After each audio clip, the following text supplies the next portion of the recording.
Yeah, it's my pleasure to introduce John Douglas, a longtime friend and colleague since we went to the 2000 Colorado River Symposium, which was at Grand Canyon, and John was kind of a young guy then. Were you done with your master's at any? Just finished his master's and talking about something related to what he's going to be talking about tonight, and that wasn't the consensus opinion about how the Colorado River developed at that time, so he was viewed as kind of a rabble-rouser. Well, he still is, actually, so. But he's actually, I personally have benefited tremendously by talking with John through the years, because he is a really smart guy and he has a lot of really neat ideas, and he really understands how rivers work and how they develop. So he currently teaches honors geology and geography at Paradise Valley Community College in North Phoenix. And I think I already alluded to this. Yeah, he was of the camp that Colorado River may be developed by, rather than going some other strange place that we have no evidence for, maybe it developed by downstream directed integration, so it didn't. Yeah, I've thought about this. I've thought about this for a while too. So anyway, I want to get out of the way here. John, come on. Thank you.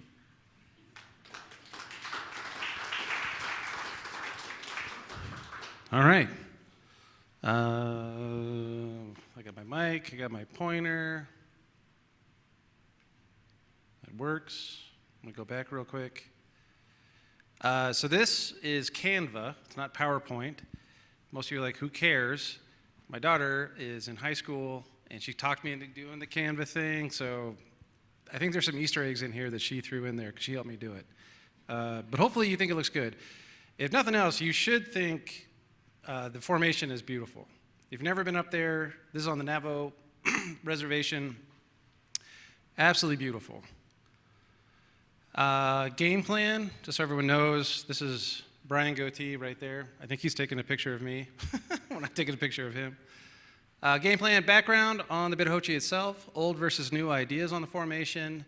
I've been really lucky over, starting this summer, we've had some really impressive new findings, and then how it relates to the formation of the Grand Canyon. Just so you kind of, we're on top of a place called Ganado Mesa, and that deep red is the lower member of the Bidahochi Formation, then up on top where it's whiter is the upper member of it. Okay, so big picture. How do I'm used to teaching in my classroom where I have my kids and I can go talk to the map, I touch the map, and then, anyway, they don't listen to me, but it's fine. So there's the Grand Canyon for perspective. Here's the Upper Colorado area, Rocky Mountains. And then down here, it looks like a basin to this day. This is the Bidahochi Basin. And right where that star is, if you look in, there's a bunch of little dots, and those little dots are Mar volcanoes from the Hopi Buttes. So that is going to be the focus of what we're talking about, and it is very close to the Grand Canyon, which we'll talk about more in a little bit. Okay. Brian Goatee made this map. This is from our 2020 publication. This is a geologic map of the Bidahochi Formation. This is hard. I love this thing. I've been thinking about this formation for so long. So we have a lower part. I'll show you pictures of it. It's lacustrine, about 16 million years ago, so middle Miocene. Basically, we have a lake. Then we get some middle volcanics. We get the Hopi Buttes that are erupting, not necessarily in a deep lake, but into wet sediment. And then we have the upper fluvial sediments less than 6 million years ago. And then hopefully this puts you in, you guys know where we are from the previous image. Oh, I did this. Good thinking. Okay, so I'm going to keep shooting back to this image so you know where I'm talking about. So there's Grand Canyon. No, that's not the button I wanted. Got too excited. Hopi Buttes. And for the lower member, we're talking about in this area, okay, right in here. And Again, absolutely beautiful country. Just real quick, I want to point out Brian Goatee. He's in the crowd. He's the man.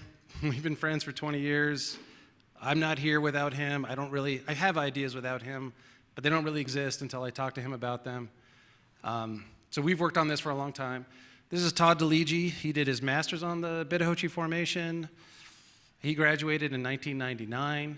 Without Todd, we don't really have an understanding for the lower member. They did, the geologists back in the 60s did, but without Todd coming in the 90s, we don't really have anything. That's my brother. He was really nice to go out there with me.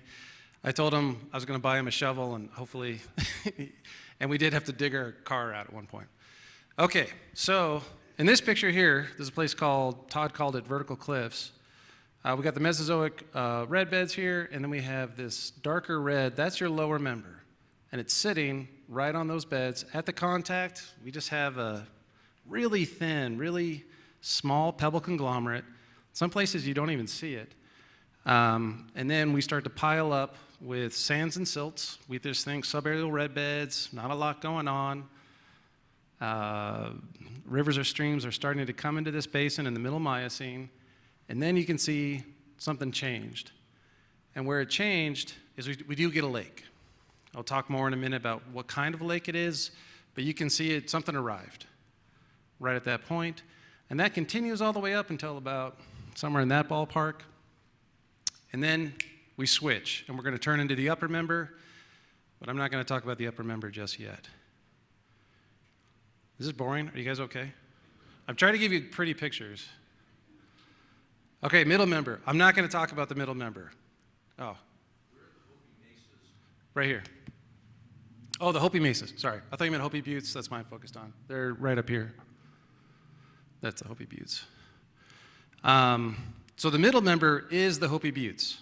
A lot of work has been done on these. These are world-class Mars volcanoes. If you don't know what a Mars volcano is, that means when they erupt, they contact water. So instead of piling up cinder cones, you get a boom, you get a big hole in the ground.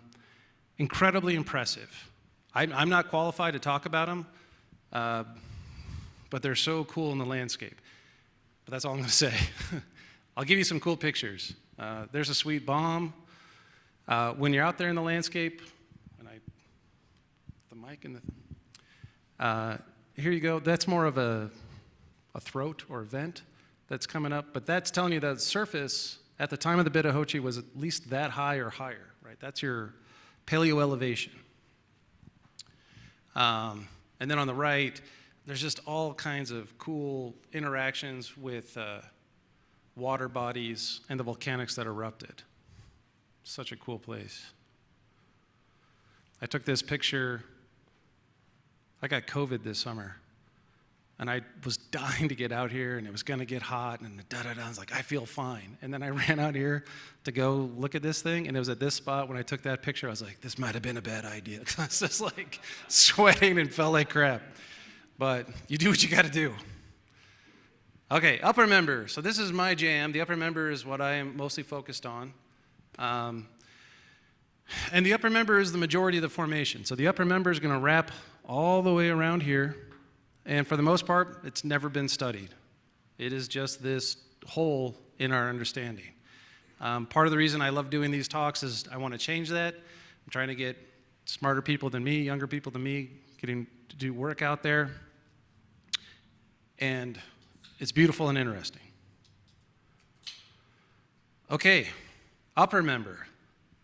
Just real quick, here's a picture of Andy Cohen and Jay Quaid at University of Arizona. I've been fortunate enough to go out in the field with them. These are great guys. I do feel a little bit bad that I have a picture of fossils at the same spot where they are. Kind of an old joke. It happened didn't naturally, but it is what it is. I cannot talk enough, though. These guys are absolutely fantastic. So the upper member, we're in here. Again, very beautiful. This deep red, that's your lower member. And then we're transitioning into the upper member. And we're getting a lot of clays and siltstones. And eventually we're going to start getting carbonated sands. And the idea for the basin was the lake is drying up and rivers are starting to flow in and fill up the basin. So this was thought to be a fluvial system that's basically filling up and closing off the lake. And that's the idea for the upper member. Even though we have all sorts of fish fossils and other evidence that I thought it's possible that this might not be fluvial, it might be something else. But I'm getting ahead of myself. Okay, so keep everything very simple. The old idea for the formation was wet, boom, dry. Wet, boom, dry is the lower member is wet, you have a lake. The boom is the volcanics erupt. Dry, things dry out and we start to have rivers that fill it in with sand and carbonated sand and stuff. Pretty simple. I think it's the opposite. I think it's more dry, boom, wet. And so that's the case that I'm going to try and make tonight with you. It's not that we're not wet at this point, but there's evidence that indicates it's not that wet. And when we talk about the wet that's going to be for the big guy, the evidence is showing that there was a lot of water. Okay, see? This is my daughter. She told me. Because on Canva, everybody has access. We have a black pug at home named Ripley, and anyway, that's why that comes from. Okay, so lower member. When we look at the lower member, the reason why I'm saying it's dry or dry-ish, we don't have a lot of fossils. Now, I'm going to say we don't have a lot of fossils. There also has not been a lot of work done. So we should be doing more work to see what we have. We found 2 mammal species. We have not found any fish. I did find one weird bone that might be a fish, but I'm not sure. But I've sort of picked up the hobby of studying ostracods. I don't know if any of you guys know what ostracods are, but they're really cool. And they're about 1 millimeter. I'll tell you more about them in a little bit. But they're 1 millimeter size. We only have 1 species in the lower member over a really thick sequence of rock. We're talking millions of years. And we have this guy that I'm going to name after Todd DeLigi, Heterociperus deligii, since he's the guy that did all the work out there. But this is the only one. And that's, if you study these critters, it's rare to only have 1 species. Typically, there's some other friends that they're hanging out with. So this is an indication that it's a funky lake, that the water there is probably super alkaline, maybe anoxic, something's going on. Depositional rate, really low, 3 meters per 1,000 meters. There's not a lot going on in this basin. And then lastly, strontium. If you look at the strontium, it was a little bit confusing at first. So if you look at the current upper Colorado River water and the lower member, the 2 match up, same values. So the thought was, okay, cool. The upper Colorado flowed into the lower member 16 million years ago, and that's why the 2 numbers match up. I mean, it completely makes sense, except we have no evidence for the Colorado 16 million years ago, and the evidence doesn't indicate that a big river is flowing into this basin because we're not seeing a lot of life in it. So when Brian and I looked deeper into it, and Todd, it turns out, so the upper member has this elevated signal, and if you go downstream, the bows also has an elevated signal versus the modern value. So what we think happened is there was a drainage that was coming into the Colorado in the past that boosted the signal, that no longer flows into the Colorado today. And that's why the Colorado signal is lower now. Your next question is going to be, so what boosted the signal? That's going to be a different talk because we're still working on that. I think it's the Snake River, Upper Snake River. That's all I'm going to say. Okay, upper member. Look at that. Look at this guy. Andy, this guy is so great. Andy Cohen, so much fun. There's Ripley. Didn't know that was there. Look at the clouds. This place is beautiful. This is Emerson Douglas, my daughter. And no joke, I'll be showing you more stuff, but I had 2 big findings this summer, and both times it was because she was like, man, check out this rock. It has these weird lines on it. And I'm like stressed out, like, oh gosh, I don't know, does my permit cover this area? Like, am I parked in the wrong spot? Like, just like freaked out. And anyway, I'll talk more about it. Okay, upper member. Everything changes. Tons of fossils. We have an entire ecosystem here. 9 fish, 12 reptiles, 1 bird, 27 mammals, 6 freshwater snails, and most importantly, 10 ostracods. Depositional rate, 50 meters per 1,000 meters. So that is an order of magnitude increase over the lower member. So boom, that's something's changed in the system. This is a strat column that Brian well, Brian, we didn't do the work, but we just got it from the literature. But it shows you how that depositional rate, how we came up with it. Okay. Oh, and the strontium boost. That's why that arrow's going up. And the hippo. Okay, this isn't a hippo, it's a rhino, but it's kind of chubby like a hippo, and it's right by a lake. This is a guy that used to live in Lake Bidahochi. Okay. Ostracods. I did not have AI make that picture. This picture really existed on the internet. It was like for some weird paleos, I forget what it was, but I was so excited when I saw it. It's like Jurassic ostracod. It's so cool. Okay, so I've been working on the ostracods for a little over a year, and this is what we're starting to find. Again, lower member, we only have one, and it's a heterociperus. If you study ostracods, the heterociperus as a genus, these guys are hardy. They're like the cockroaches of ostracods. Give it a nuclear winter, they could just shrug it off. There's literally a guy, I found this in a paper, he was studying ostracods, and he was studying this heterociperus, and he had it in an aquarium. This is like in the 50s. And then he went out for a weekend, and then he came back, and he forgot about his ostracods. And he's like, oh man, I forgot about my ostracods. I ruined my experiment. He came in, and it was totally anoxic in his aquarium, and the heterociperus are doing around. They're just fine. And so they proved they can survive in no oxygen. So these guys are super hardy, funky water. As we get into the upper member, this is a white cone, and there's a lot more work to be done on this. This is preliminary. But we have, limnoceres and some big candonas. Typically, when we're seeing these genuses, we have alkaline water. So it's not fresh water. You can go swimming in it, but you might feel a little weird afterward, right? A pretty high total dissolved solids. Doesn't taste very good. That's at white cone. Then this is what my daughter found this summer with me. I'm going to take some credit. At Upper Roberts Mesa, we found these two guys. This guy is one that is tied to the Tijuana's Formation up in Jackson Hole, Wyoming. There was a lake up there up till about 8 million years ago. This guy lived in that, Cyprinatus. And then this guy is Cithrissa. And this is crazy. So I don't know in your mind what you guys think of as like an ostracod home run or something, like something like really cool, like to go home and tell your wife and she's going to be so proud of you. Doesn't happen to me ever, but we talk about that. It doesn't matter. So I send this picture to Andy and Jordan, as a guy who works on these up in Flagstaff, and he's like, I'm pretty sure that's Cithrissa. And it turns out that's the ostracod that shows you have a freshwater lake, a deep freshwater lake.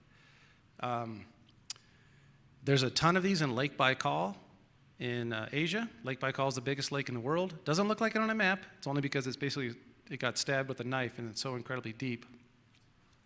If you see Andy, though, don't bring it up, okay? Because Lake Baikal is bigger than his lake, Tanganyika, in Africa, and he's fine with that, but it's just like Tanganyika is like the second biggest. Tanganyika is the second oldest. And anyway, we don't need to talk about that anymore.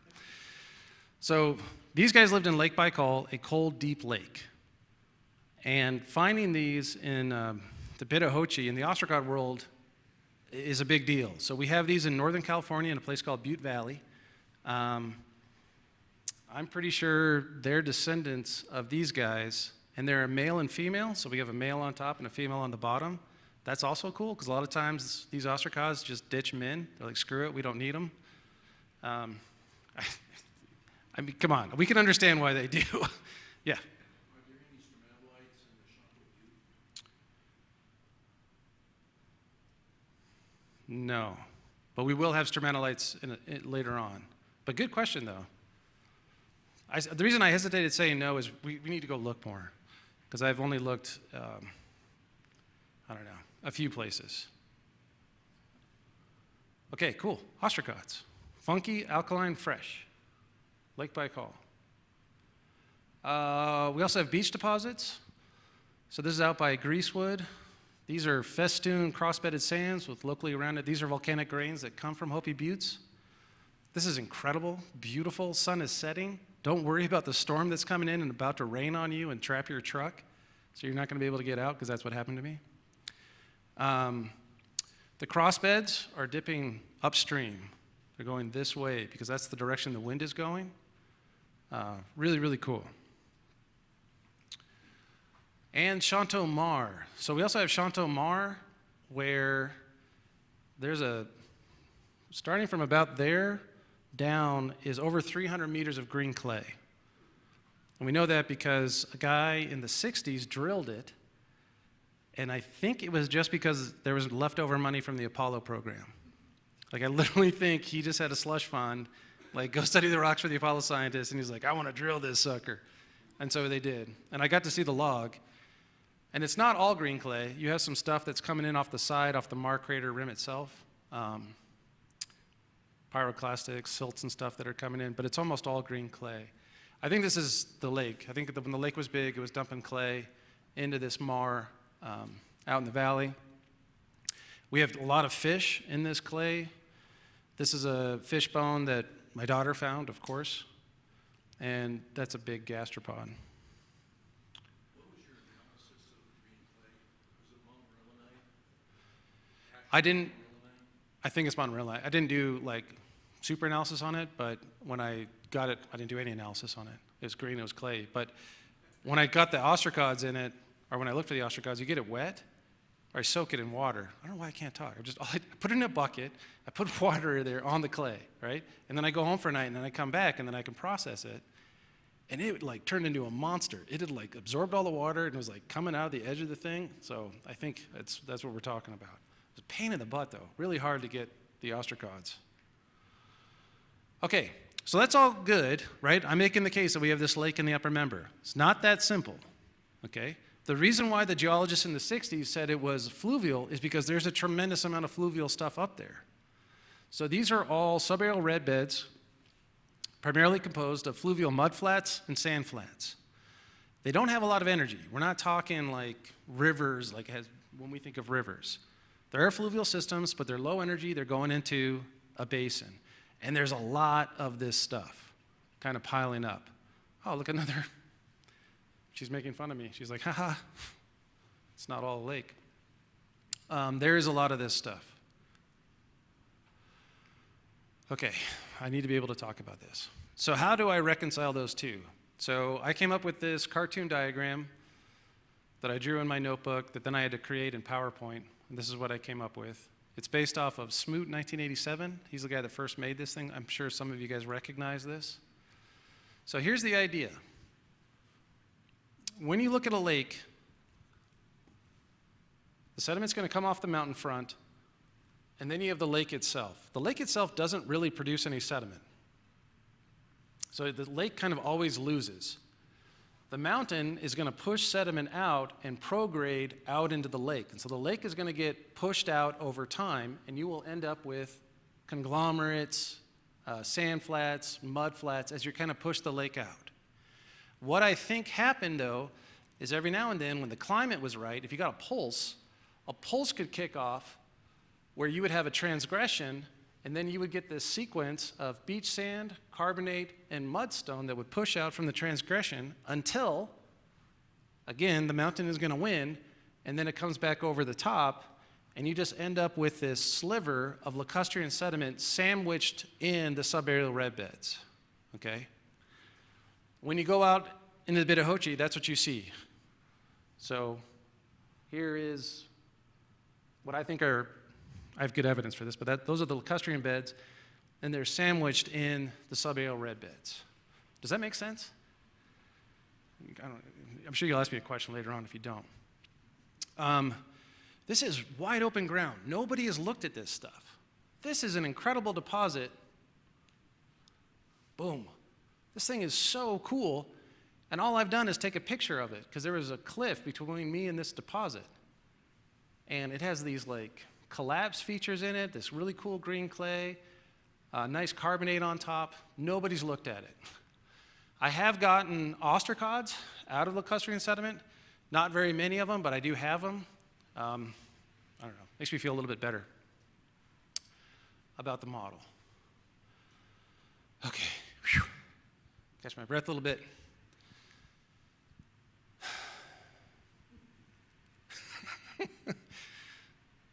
All right.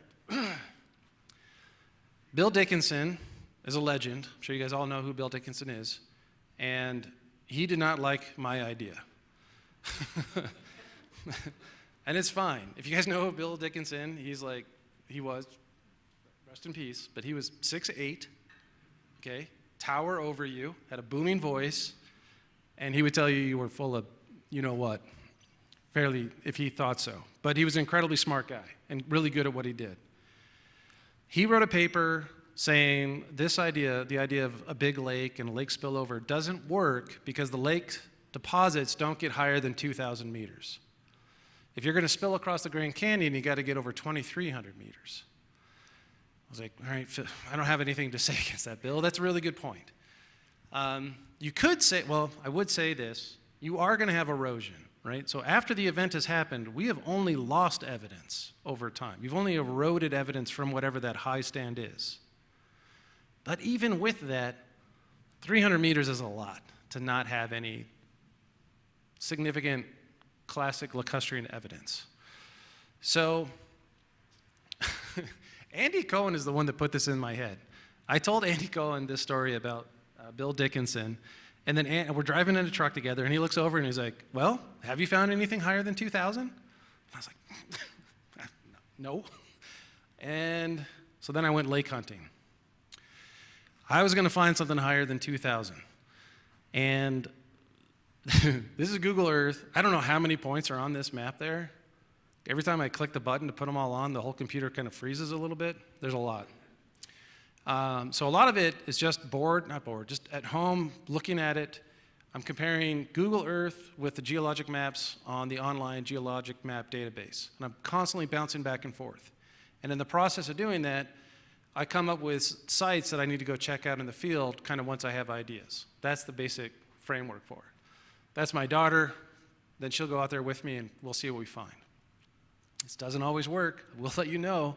I had one point where I thought for sure I had green clays at like 2,100 meters, and I was so excited to tell Andy, whatever. And then I get out there and it's like purple, red, Mesozoic clay. Wasn't at all what I thought. Okay, so what did I find? That's me looking for it.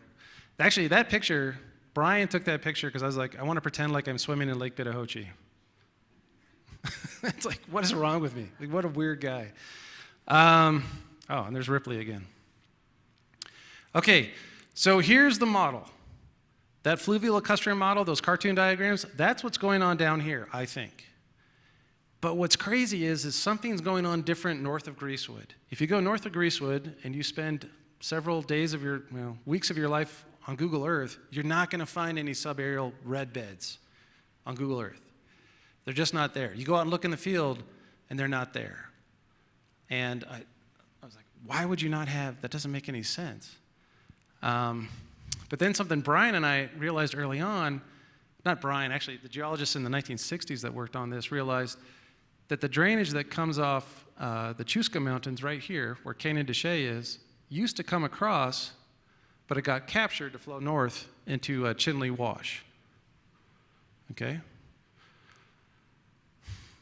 Now you have this elevated, kind of tilted landform with no water flowing onto it, no sediment coming onto it. It's just this abandoned surface sitting out there that the lake is going to climb up on top of. So it became interesting to see, well, what kind of deposits do you find when you don't have sediment coming in and messing with it? So that's where we're going. Oh, here is a cross-section, A hat to A. As you go up, the main focus we're going to talk about is Balakai Mesa. Balakai Mesa is right there.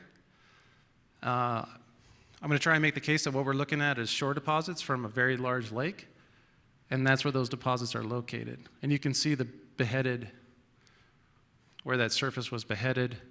The fetch of this lake would have been 150 kilometers. That's really big. And that's going to be relevant. Oh, and then age. If you look up there real quick, 6.7, then we have 6, and then you can see it goes up quite a bit higher, and then there's nothing there.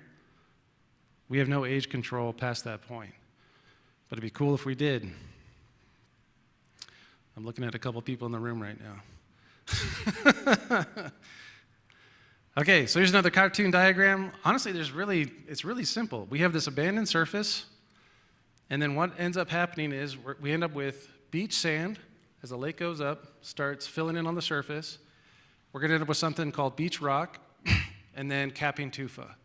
This sequence of beach sand, beach rock, and capping tufa is what they see for the Bonneville Lake in Utah. So that's actually where I got these terms from looking at it and talking with other geologists in terms of what I thought I was seeing. This picture, this is the Bidahochi sitting on the Tariva Formation. It's Cretaceous sandstone. That's the contact. And those are the sites that I visited on Balakai Mesa.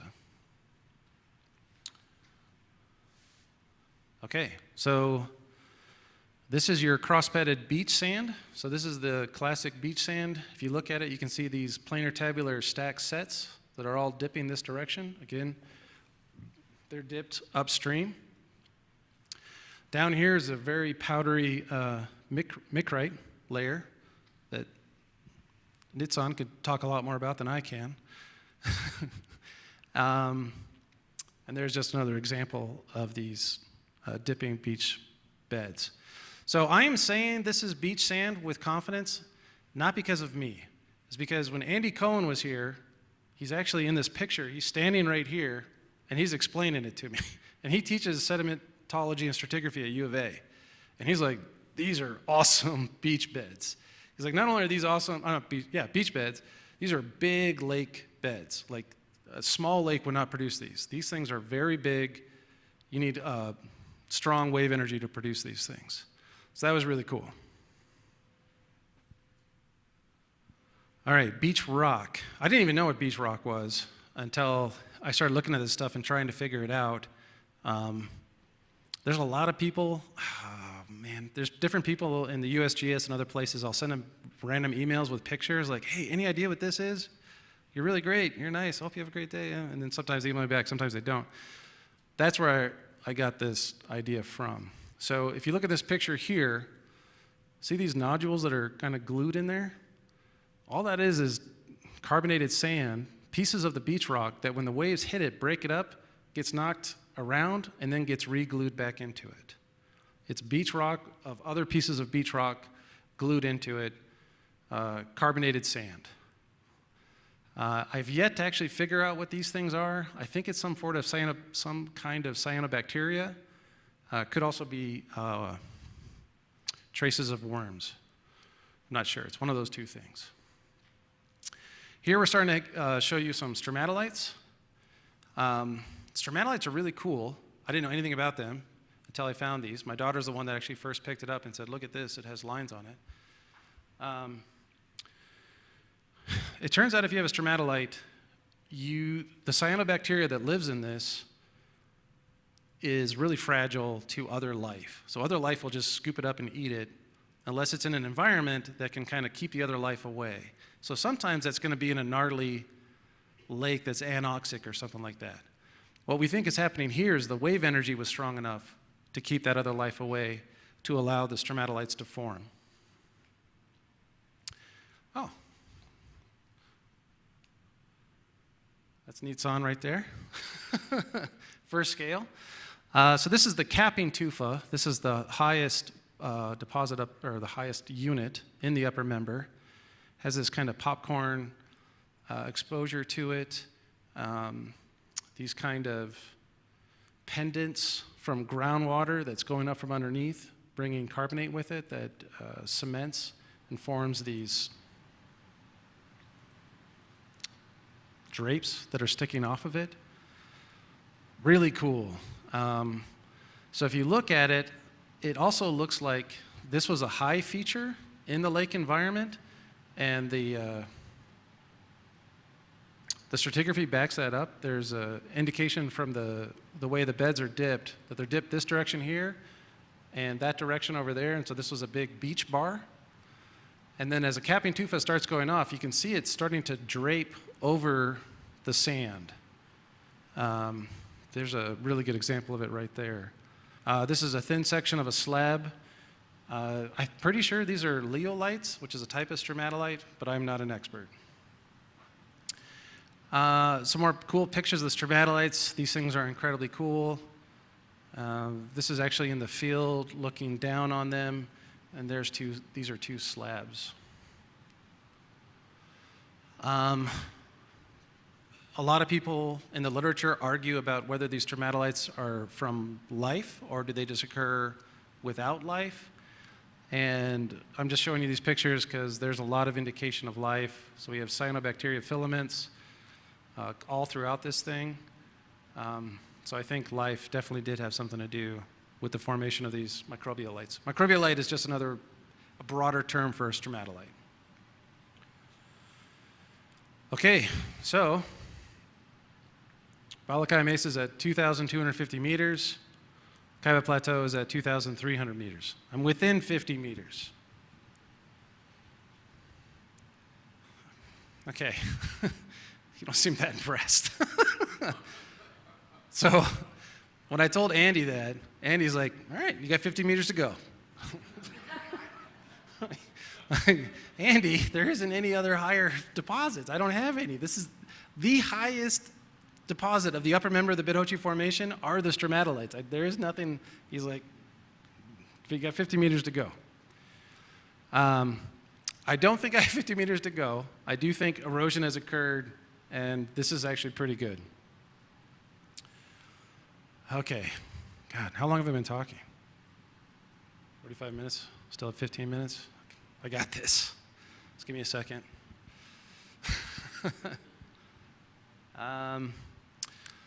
Okay, so I've been studying the Grand Canyon, how the Grand Canyon formed, like Phil had said, since 1997. And in 1997, I had an idea that Grand Canyon formed from a large lake that poured across. The idea was not, well, I'll talk about it. I didn't even want to believe it, honestly. It was just kind of stupid. I'll talk more about it later, but I'd consider other ideas. But then I noticed something that I could only explain when I thought about a lake. So I'm going to try to explain that for you right now. There's a Grand Canyon. This is the Colorado River going up, swings around, heads off that direction. We also have the Little Colorado River Gorge and the Little Colorado River coming in right here. What I noticed is these two rivers meet, their confluence meets at the top of Cedar Ridge. Cedar Ridge is an anticlinal dome that sits just east of the Kaibab Plateau. So we have a dome that's going up and going down. Okay? When I recognized that, I thought to myself, well, how do you get two rivers that flow downhill but meet at the top of a hill? They should not do that. They should be flowing away from the top of the hill. I came up with an idea. I don't want to talk about that yet. Give me a second. Let me just explain it. So the idea, when it hit me, is fairly simple, and it involved a lake.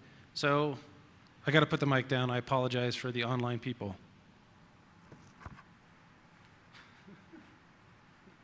Stupid thing. Too much stuff in my hand. All right, so we have a lake up here, all right? And it's pouring across the Kaibab Plateau.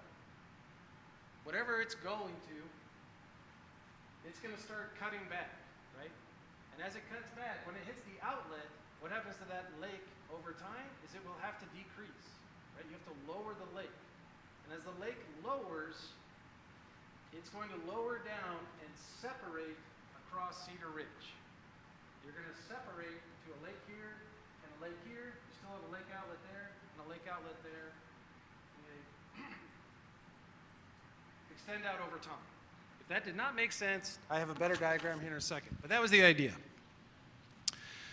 Okay. Excuse me. Dang, that was really loud. So this is actually my area of expertise, are transverse drainages. It's not stromatolites. The question is, how do you get a river to cross a mountain? So the Colorado River cuts the Kaibab Plateau. It's a long-standing problem in geology.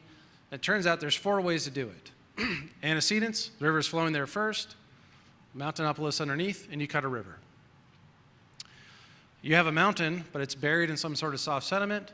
Something causes that river to cut down, and then you are left superimposed across the structure. Okay? In both of these examples, the river is there first, and then the mountain is either uplifted or exhumed.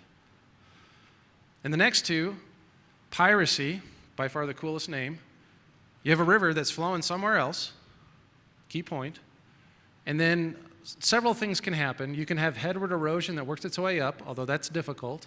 More likely, the river will aggrade on this side, take a shortcut, and then spill down. Piracy. By far the most simple one is overflow. You have a lake, pours across, cuts a canyon. What's incredibly cool about this is that's it. You got 4. If you're looking at a transverse drainage, it's like you're a detective at a murder mystery. There's 4 suspects. You just got to whittle it down from the 4.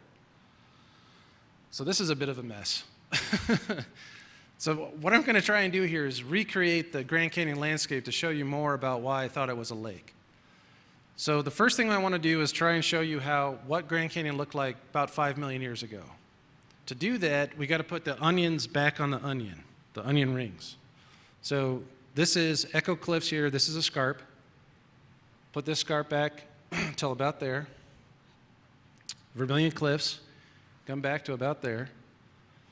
Kind of connected in a circular racetrack scarp, which is common when you have a plateau like this that causes a bunch of stress. When you push that rock up, you get a bunch of fractures. That's what that valley is right there. All the water that is there pours down through the Kaibab limestone into the red wall limestone to make the springs in the Grand Canyon. It's because all the fractures in the rock.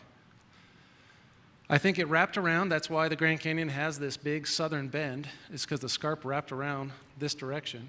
Red Butte, which is right there, is a 9 million year old basalt that caps this scarp. It's a Shinnerum conglomerate on top of the Mokonopi sandstone. And so this scarp wrapped all the way around, but you still have the Cedar Ridge highland there in the middle. Okay, so this is from a TV show in 2007, I think, somewhere in that ballpark. If you look here, that's where I basically tried to recreate the Grand Canyon landscape. Can you see the circular scarp going around the Kaibab Plateau and then the Cedar Ridge kind of off that direction? And then when I put water into it, the water pours across, we get a nice southern bend, some nice nick points, and then if you compare the model after the fact to the real thing, Little Colorado River Gorge, Marble Canyon, Grand Canyon. It's a very good match. This is what it looks like in a cartoon diagram. The lake comes in. I've tried to recreate the Grand Canyon landscape. The shaded area is the scarp. I filled in the canyon. The lake pours across. An outlet hits the point. The lake lowers down. You separate into 2 lakes across Cedar Ridge. You allow the scarps to do what they do over the past 5 million years, and you end up with the eastern Grand Canyon landscape. Oh, I thought I was done. I'm not. So still questions to do. This is John He. He's also in the audience tonight. He just recently published a paper in Nature, right? Is it Science or Nature? Okay, he got a picture in Nature, respect. He just got a job at UCLA. That's awesome. And it's on the Bidahochi Formation. So it's super cool. So he's out here working with his advisor, Paul Kapp, on what formed this basin to begin with in the first place. Why is there a lake basin here at all? Why is this a low spot? Emma Heitman out of University of Washington, they're doing work on clumped isotope geochemistry to figure out when did the Colorado Plateau itself get uplifted, because that's not really well understood. Other questions are climate. What kind of climate, or how did climate impact this lake? When and how fast did this thing form? And could you swim in it? And I think you could swim in it. I think that's been established. The last thing, this question mark up here, I have that up there. I don't know how big this lake was. There's a lot of work you'd have to do and refiguring out what the scarps were, what this paleo landscape was like. Like, just looking at it, I wouldn't put it that far up that way. But anyway, a lot more work needs to be done. But it is cool to see it sitting there. These are all the Bouse lakes. If you're not familiar with the whole story, the idea is this thing spilled across. It's going to flow into the Lake Mead region and the Lower Colorado River corridor. These are the series of lakes that are filled and cut, 3 sills? 4 sills? 3 or 4, to make its way all the way to the Gulf of California. And so it's the same process that's forming this entire landscape. All it is lakes that fill and spill. And we're seeing it all over the Southwest. It shouldn't be too freaky. I did it.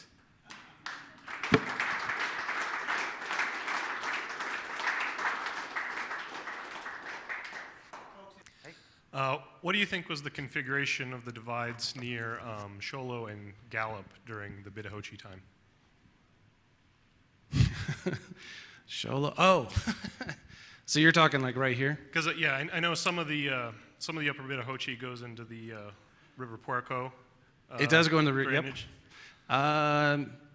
Yeah, more work needs to be done. A lot of it is you've had scarps that are retreated, but this area, as far as I know, has never been looked at all. It's there, but it hasn't been looked at.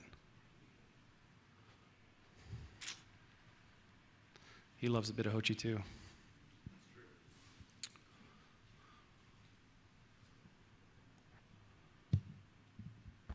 Yeah, thank you so much, John. You bet. I'm a PVCC alumni, so I respect what you're doing there. Go Pumas. So you mentioned that your highest deposits you found were 2250 meters. 2250, yep. And the sill was maybe 2300. Yep. But you also mentioned that you found some deep water ostracods. So how deep would that water have been, and does that account for the extra 50 meters, or is there still missing section, basically? Oh, yeah, I see your question. So the depth of the lake could go out this direction, and it could be deep enough for the ostracods, but we got to be careful that it's more they live in a deep lake today. It could have just been a cold lake, number one. It's more that the water was really fresh and cold, but having those ostracods, unfortunately, don't give us those last 50 meters. But thanks for trying, man. I appreciate that.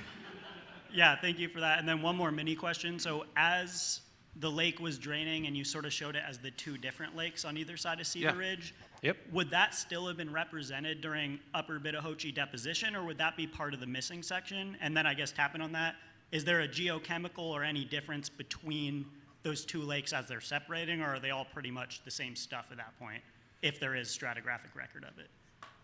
Yeah. We don't know. So this is theoretical. This guy is so small, I don't know if we have any deposits necessarily from this thing, but really good question. I don't know how long it lasted. Yeah, I don't know. But we're getting there. I mean, Nitsan, he'll probably be giving a talk here pretty soon. But the geochemistry is indicating that the water's really fresh and it's overflowing even lower than 2,250 meters. So the lake could have already been overspilling still within upper member time. So it's still kind of a work in progress. All right, thank you so much. Yeah, thanks, buddy. John, thanks for a great talk. Yeah. There are 25 people who are following this or streaming this, and if they have any questions, they could open their audio up and ask that question of John. So if you do have a question, this is a good time to do it.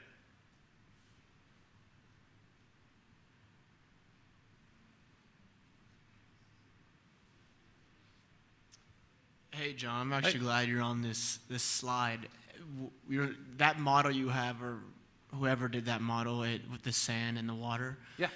How does the actual, for example, the Grand Canyon and its stratigraphy, its rocks, in terms of the lithology, compare in terms of erosion rate with that actual model? So, for example, that's sand, but the stratigraphy of the Grand Canyon. There's sandstone, there's siltstone, there's granites, gneisses, whatever there is. So does that affect the way these things, a river carves? So is this actually a useful model in that sense? This one, I would say, I mean, as far as usefulness as these go, I would say yes, and I'll try to explain why. So for that model to build that, I've already taken the strings off, but I basically put strings in a topographic grid across the top. Then I put sticks in there at the junctions for each place where those strings met, and then those sticks are color-coded based on the resistance of the rock in the Kaibab Plateau. So if it's resistant rock, like the red wall limestone, coconino sandstone, then I have a clay sand mixture. And with the clay sand mixture, it's more resistant to water when you have this kind of water, so it'll form these cliffs. And then when it was a less resistant rock, like the Bright Angel Shale, I would have just sand. And so it actually does a pretty good, decent job of making it look like a canyon. But at that scale, that's not the point of the model. The point of the model is just to illustrate that it's fundamentally really simple. When water pours across something, it will cut, it will follow the shape of whatever the outlet is, and then it can separate across, I mean, just like as a puddle that evaporates. When a puddle evaporates, eventually any ridges that are at the bottom of the puddle will just become exposed. So that's its major, that's what I was trying to show with it. Yeah, thank you. Yeah, you bet. Thank you.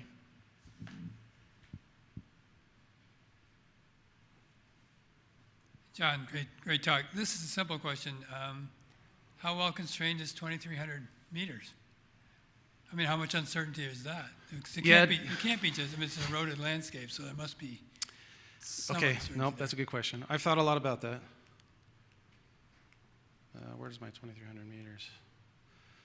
Okay, so to account for that, the canyon itself cut, so you got to put the canyon back together again. So the actual cutting point would have been in the middle. Then you got to draw a line across the top of the Kaibab Plateau to kind of estimate what that elevation would have been. Then you have to account for what sort of just general erosion under the Kaibab limestone would have occurred over the past 5 million years. And so, yes, the 2,300 is an estimate. But I try to do my due diligence. I was just trying to help you out. Thanks, buddy. I appreciate that. Did I get defensive? I apologize. If anybody else wants to help me out, I appreciate it. John, related Yes. to that question, with how much rock was eroded out of the Grand Canyon and then a potentially deep lake over the Bidahochi Basin, is there any sense on any isostatic rebound from the removal of either of those things affecting the elevations? That would be a John He question. He will also be giving a talk here in the near future, but yes. I don't know. When you go out there, it looks really flat. I don't see a lot of indication, but there is subtle stuff, like it generally slopes downhill this direction, and that's what the sediments are telling me. Even though when I'm out there, I'm still a little bit like, I don't know how that's really right or not. So I think so, but I don't know. Oh my God, I never want to watch this video. Yes? Yeah, have you talked to Carl Karlstrom? I have talked to Carl Karlstrom. And what does he say? Because he has an idea that there's 3 stages of uplift and tectonic modification in the plateau in the last 70 million years or so, but the most recent event started about 20 million years ago. And so how does that tectonic differential uplift affect these numbers? Are these numbers even relevant right now compared to what the landscape might have been 15 million years ago? All right, that's a big question. Okay, so I guess I'll start with this. I would say I would rather have the geology that we can see on the ground set the tone before I would have models and interpretation from models and other things kind of set the tone. So everything that I've shown is the rocks that we have, their current elevations. Yes, you can change the elevations. In the past, John He is actually working on that. I just think you have to be careful with that. And you have to understand or appreciate, this is hard. Carl, you have to appreciate that the processes that drive this change are going to occur on this landscape, and they can't they shouldn't be second fiddle. So sometimes when you look at the other papers out there on how the canyon formed, you could have the canyon here is really old, is one example. I don't know if is Carl in that ballpark? Okay, so a really old canyon, in my opinion, is problematic because the canyon itself has a certain width. Like that width is defined by the rate of which scarps retreat over time. It's uniform without. Kellen Whipple at ASU, did a study to show that it does look like it was cut pretty much at the same time, with a few subtle exceptions. And so the basin started forming long before those volcanoes were there. I don't know why that magma was there and why it erupted in the first place, but I will say it's right when, in my opinion, the Colorado River arrives. The Colorado River arrives in that basin and the things change, and then boom, you get the Hopi Buttes. I don't think that's a coincidence, but I don't know which one is impacting the other. I don't know if the river impacts the volcanism or what, but it is curious. I don't know. Yes, sir. Yeah, just one more. So we call it the Kaibab Plateau, but with what you showed of Red Butte and the scarps being closer to where the canyon is now, is it possible that there was some Moenkopi formation at the surface when this overflow happened, or would it have already been eroded down to Kaibab at that point? Like down in here? So basically, on top of the Kaibab Plateau, was there Moenkopi formation that has now been eroded away that could have been there, when the scarps were closer with Red Butte? Yeah, we don't know. Because there are places out there on the plateau. You will see remnants of Moenkopi. But I don't know. Good question. I just wonder, I guess if that could have made a softer area to cut through. And for the water, yeah. Yeah. I appreciate the effort. Again, that's Thank really you. good. You guys have all been really nice, like trying to help me with my deficiency. But please so I teach an Arizona geography class, and the last thing that I always tell my class, and the first thing I tell them is, you guys live in an awesome state. If there's somebody who appreciates that, is the people in this room. We live in an awesome state. And if you've never had the chance to go up there and explore and check out these rocks, they are so cool. It is so beautiful. It's worth your time. If you're going to go up to Petrified National Forest, all you do is go north of there, and it's so cool. It is so beautiful. And with that, I can end it? Am I allowed to end it myself? End it. Rock on.